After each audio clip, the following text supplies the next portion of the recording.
की, आचार्य भगवंत गुरुवर श्री विद्यासागर जी महाराज की, परम पूज्य आचार्य भगवंत श्री समय शाह जी महाराज की, परम पूज्य मुनिवर श्री नदो शाह जी महाराज की, मुनि श्री निरुपम शाह जी महाराज की।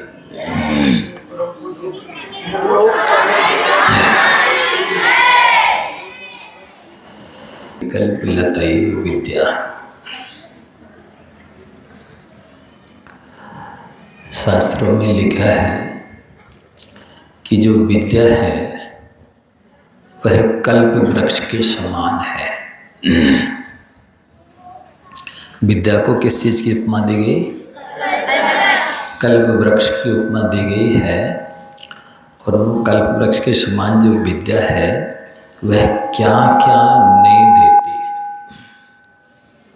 उससे क्या क्या प्राप्त नहीं किया जा सकता है, क्या क्या सिद्ध नहीं किया जा सकता है। अर्थात विद्या के माध्यम से सब कुछ प्राप्त किया जा सकता है।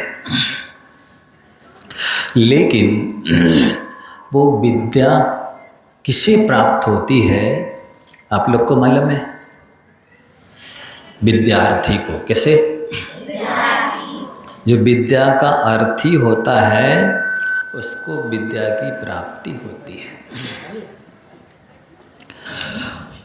विद्या की जो अर्थी निकालता है उसको विद्या प्राप्त नहीं होती है। क्या बोला?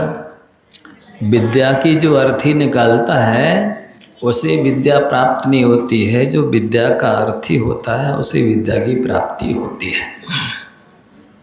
लेकिन विद्यार्थी कौन होता है, उसकी पहचान क्या है, आप लोग बताएंगे? विद्यार्थी किसे कहते हैं? देखो शास्त्रों में लिखा है काग चेष्टा बकुध्यानम स्वान निद्रा तथैव च अल्पाहारी ग्रह त्यागी विद्या। बहुत बढ़िया, आप लोगों को पहले से याद है। काग चेष्टा होती है उसकी मतलब कौवे की एक खिड़कियाँ तो वो दो होती हैं और गटेना एक होता है, गोलक जिससे देखते हैं वो एक होता है। लेकिन वो इतनी जल्दी जल्दी उसको लुढ़काता है, ढुलकाता है गोले को कि उससे ऐसा कोई आप भी टच नहीं कर सकते हैं सामान्य से कि वो काना है, एक तरफ दिख रहा है या उसको पूरा नहीं दिख रहा। वो इतनी जल्दी जल्दी दोनों खिड़कियों की ओर उसको लुढ़का करके गोलक को वो दोनों साइड देखता है। इसी तरह आपको भी जब आपकी ये बहन जी लोग हैं, दीदी लोग हैं, गुरु कहलाएं, शिक्षा गुरु, जो भी वो सिखाती पढ़ाती हैं तो आपको पुस्तक में भी देखना है और उनकी तरफ भी देखना है। किस शब्द का क्या अर्थ बताया जा रहा है और कैसे भाव भंगिमा के साथ वो आपको पढ़ा रही हैं, शिक्षा दे रही हैं, सिखाना चाह रही हैं, आपको सब कुछ सीखना है। बगले जैसी एकाग्रता हो, आजू बाजू में नहीं झांकना, आगे पीछे अन्यत्र नहीं देखना है। पुस्तक का, विद्यार्थी का और शिक्षक का घनिष्ठ संबंध होता है।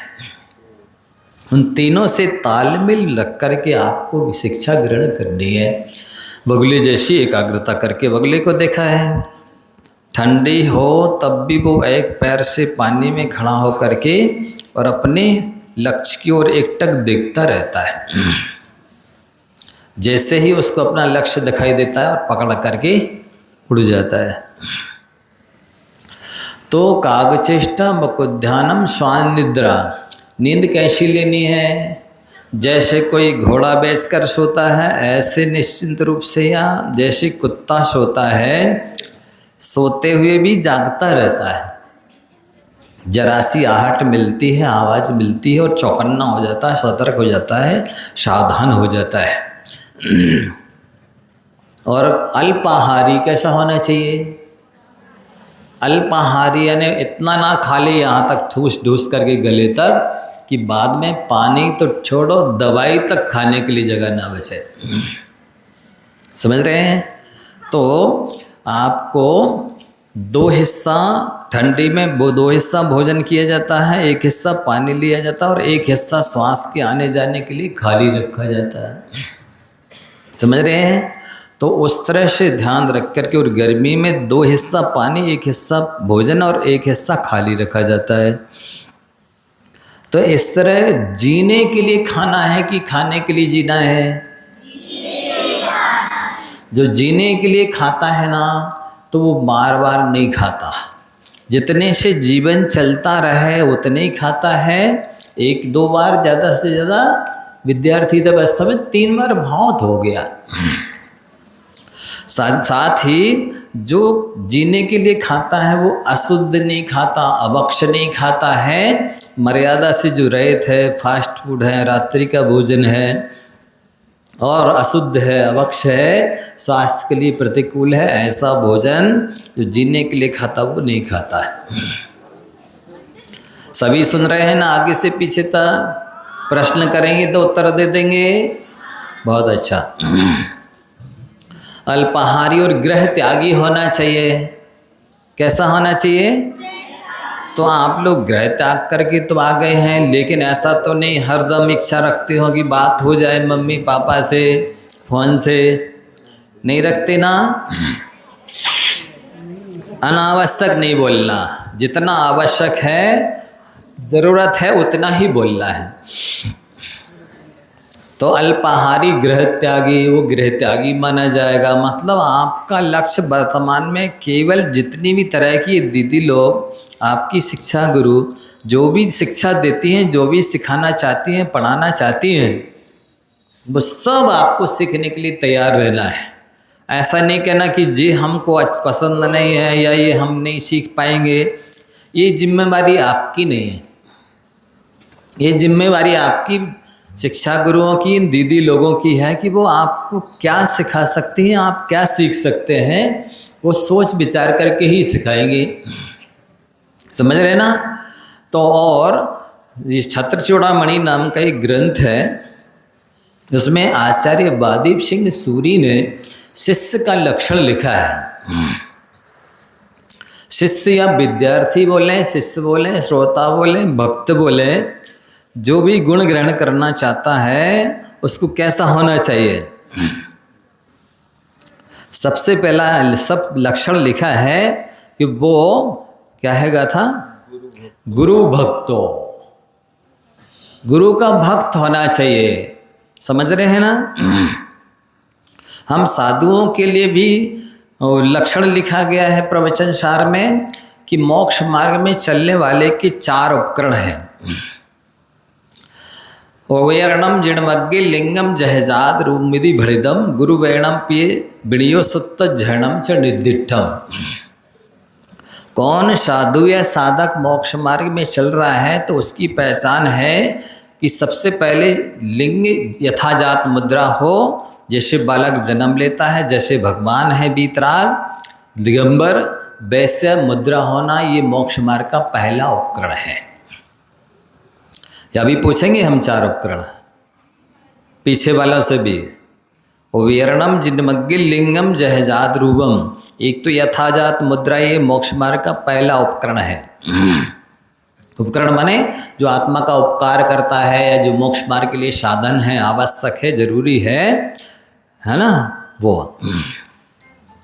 और गुरु के वचन, गुरु के वचनों का पालन करना है आप लोगों को। आपकी गुरु, शिक्षा गुरु, ये दीदियाँ बहनें जो भी बोल रही हैं, 100% आपको उसकी उनकी आज्ञा के अनुसार अपना आचार विचार, रहन सहन, खान पान बनाना है।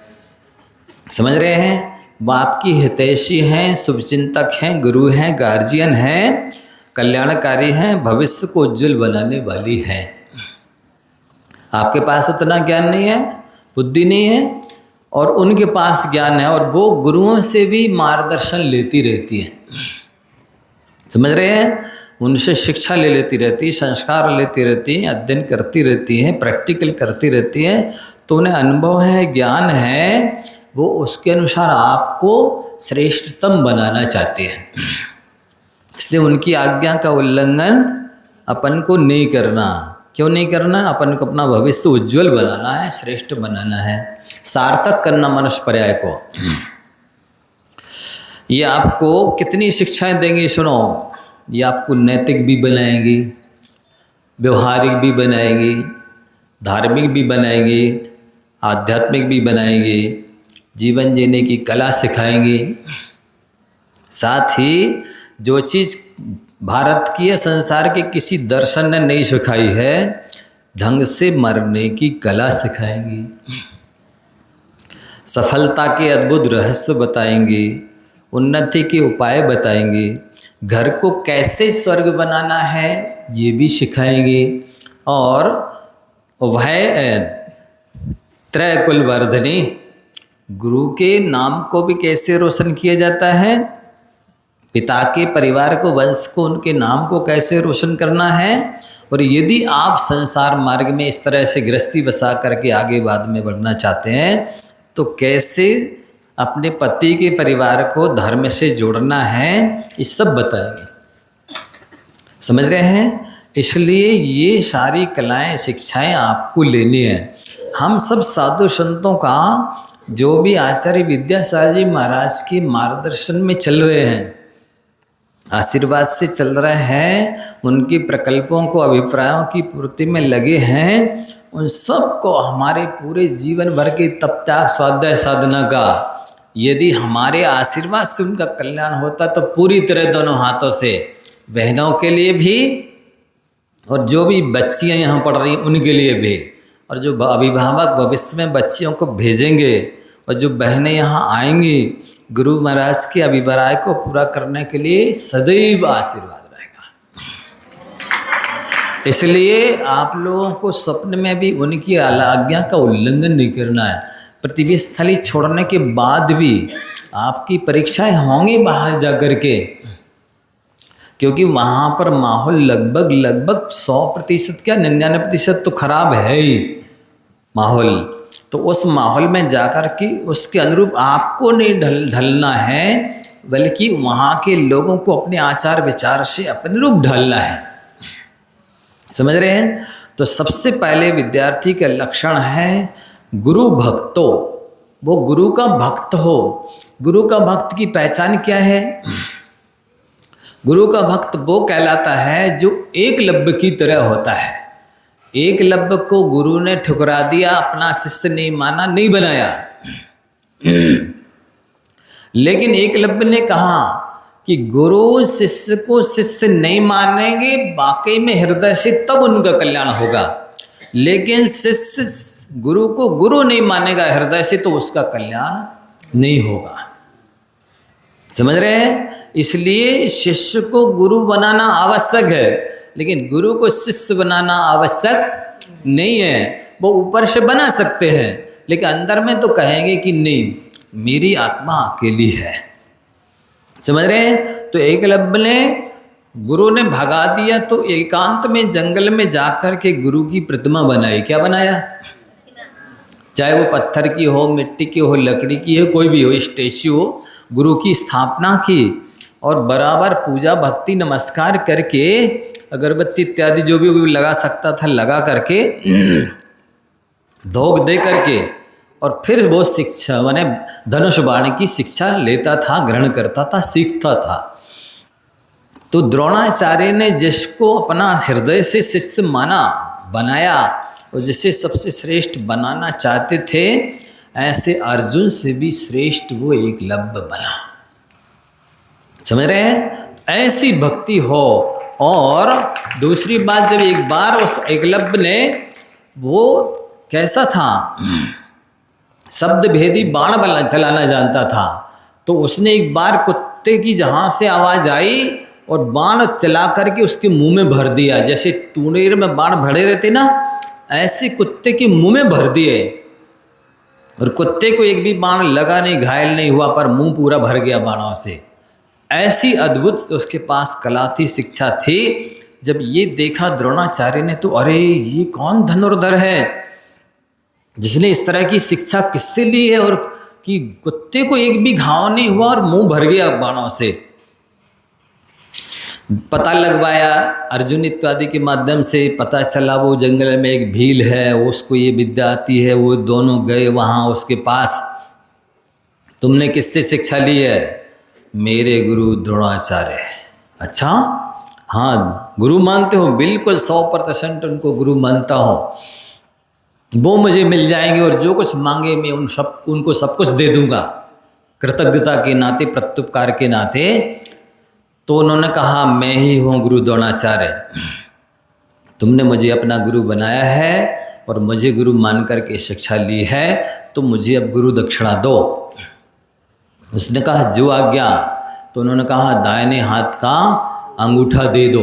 उसने तुरंत काट करके गुरु को दे दिया। काश गुरु उससे गर्दन भी मांगते तो दे देता। ऐसा भक्त समर्पित सेवा भावी कृतज्ञ था वो। ऐसी कृतज्ञता, सेवा, समर्पण आपके अंदर, सबके अंदर आनी चाहिए। श्रद्धा हो, विनय हो, मीठी वाणी हो, सेवा भाव हो, कृतज्ञता हो, तो विद्या बहुत जल्दी आती है। समझ रहे हैं? गुरु भक्तो और भवाद भी तो माने संसार से भयभीत हो। जैसे साधुजन भयभीत होते हैं ना, तो वो उन चारों उपकरणों को लेके चलते। एक तो जिन मुद्रा, एक गुरु के वचन, दूसरा है गुरु की विनय और चौथा शास्त्रों का अध्ययन। ये चार उपकरण जिसके पास नहीं होते हैं उसका संसार खत्म नहीं होता है, उसकी समाधि अच्छी नहीं होती है। आप लोग अपने जीवन में देखना, ये प्रैक्टिकल करना कि जो ये चार उपकरण लेके नहीं चल रहा है उसकी कैसी समाधि हुई। गुरु भक्तो भवाद भी तो संसार से भयभीत रहना। ये 4 गति 84 लाख योनियां हैं। इनमें अपन सभी लोग अनादि काल से अनंत बार जन्म मरण करते चले आए हैं। वस्तुतः ये मनुष्य प्राय केवल आत्मकल्याण करने के लिए मिली है। काय के लिए मिली? किस लिए मिली? केवल आत्मकल्याण करने के लिए। यदि अपन नहीं कर रहे हैं तो ये अपना अज्ञान है, प्रमाद है, कमजोरी है। जो आत्मकल्याण में कमजोर लगाते हैं वे कमजोर माने जाते हैं। समझ में आ रहा है? इसलिए यदि कोई गुरु की आज्ञा में चल रहा है तो वो आत्मकल्याण कर रहा है। जैसे ये बहनें, इनका समर्पण, इनकी श्रद्धा, इनकी भक्ति, कहना चाहिए गुरु की आज्ञा मानना आज्ञा सम्यक्त्व है। और गुरु की आज्ञा का पालन करना आज्ञा विषय धर्म ध्यान है। वो ये सब कर रहे हैं। इनका तप त्याग हम लोगों के तप त्याग से कम नहीं है। तालियां बजाओ। इसलिए इनका तो जितना भी समाज, देश अभिनंदन करे उतना कम है, जितना सहयोग करे उतना कम है। वस्तुतः ये भारतीय संस्कृति को सुरक्षित रख रही हैं, जीवित रख रही हैं, बचा रही हैं और भारतीय संस्कृति को आगे ले जा रही हैं। इसलिए समाज को, कमेटी को, सभी लोगों को यहाँ अपनी बच्चियाँ भी भेजना चाहिए और इन बहनों का पूरी तरह सहयोग करना चाहिए। वस्तुतः जो आचार्य विद्यासागर जी के जितने भी प्रकल्प हैं उनके पूरा करने में लगे हैं, उन सबके प्रति जो सद्भावनाएं रखता है, सच्चे मायने में सम्यक दृष्टि वही है, बैरागी भी वही है और आचार्य विद्यासागर का सच्चा और पक्का चेला भी वही है। इसलिए भवाद भी तो संसार से भयभीत हो, विनीत और विनम्र हो।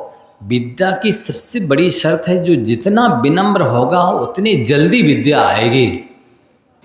और विनम्र वही माना जाता है जो अक्षरशः गुरु की आज्ञा का पालन करे। भवाद भी तो विनीतो धार्मिका, और धर्म को तो कभी स्वप्न में छोड़ना ही नहीं है।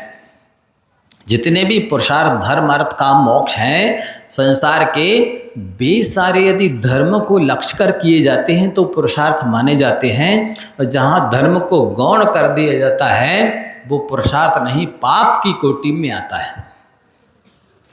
भवाद भी तो विनीतो धार्मिका सुधी, अच्छी बुद्धि वाला हो जो या तो आत्म कल्याण में पूरी शक्ति लगाता है या परोपकार में पूरी शक्ति लगाता है, वो सद्बुद्धि वाला माना जाता है, सुधी माना जाता है।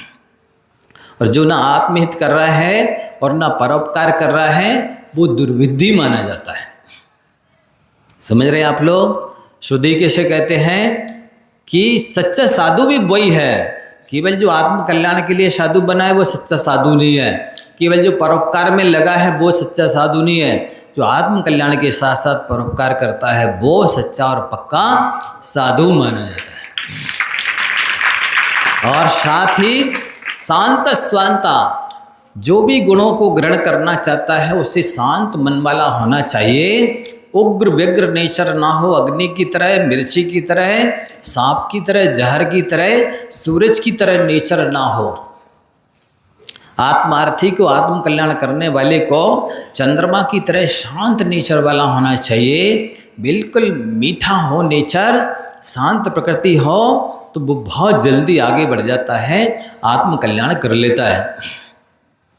शांत स्वांतो अतंद्रालु, और कोई भी काम हो तीव्रतम उत्कंठा के होने पर भी ही उस कार्य की सिद्धि होती है।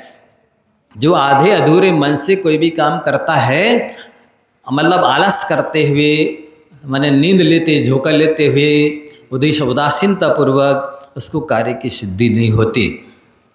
इसलिए आप लोग तीव्रतम उत्कंठा के साथ में ही कार्य की सिद्धि करें। अतंद्रालु होकर, आलसी, आलस रहित होकर के, आलसी बनकर के जीवन जीना एक इंद्रिय के समान है। इन वनस्पति की तरह जीवन जीना है। और आलस वर्तमान में अच्छा लगता है पर उसका फल बुरा होता है। पुरुषार्थ वर्तमान में अच्छा नहीं लगता पर उसका फल अच्छा होता है। साथ ही शांत शांत हितंद्रलो शिष्टा शिष्यो ये मुश्यते, शिष्ट होना चाहिए। जितने भी फॉर्मेलिटीज होती हैं, औपचारिकता होती हैं, नियोग होते हैं, कर्तव्य होते हैं, अपने उत्तरदायित्व होते हैं, उनको निभाने वाला शिष्ट माना जाता है। ये शिष्य की परिभाषा है। महाराज श्री और भी आपको बहुत कुछ बताएंगे। अभी समय है, आपको विशेष रूप से सुनना है, हम भी सुनना है, हमें भी, और बहनों को भी, बच्चियों को भी। हमारे खूब खूब ढेर सारी अनंत शुभकामनाएं इस संस्था को चलाने वाले जितने भी ट्रस्टी हैं, संरक्षक हैं, कार्यकर्ता हैं, ये बहनें हैं, ये बच्चियां, इनके गार्जियन जो जो यहाँ भेजेंगे, आ रहे हैं, आएंगे, सबके लिए खूब खूब आशीर्वाद है। स्वस्थ रहें, सुखी रहें, इनका जल्दी से जल्दी कल्याण हो जाए।